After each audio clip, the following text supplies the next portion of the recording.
भंडारा जिल्ह्यातील मोहाडी नगर पंचायतीला 35 कोटी रुपयांची पाणीपुरवठा योजना मंजूर होऊनही शहरातील अनेक भागांत आजही सुरळीत पाणीपुरवठा होत नसल्याचे चित्र दिसत आहे। काही ठिकाणी पाईपलाईन टाकण्यात आली असली तरी अनेक भागांत नळयोजना केवळ शोभेची वस्तू ठरत आहे।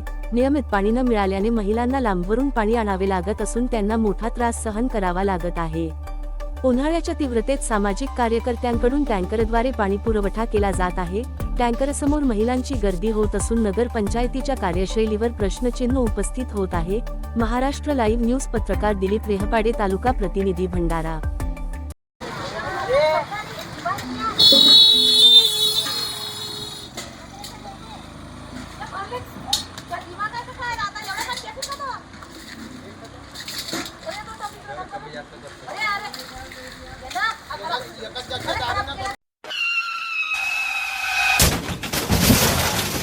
आता गाडीवर मोबाईल नंबर नाही तर इमर्जन्सी QR कोड लावा, जे तुम्हाला अडचणीच्या वेळी मदत करेल।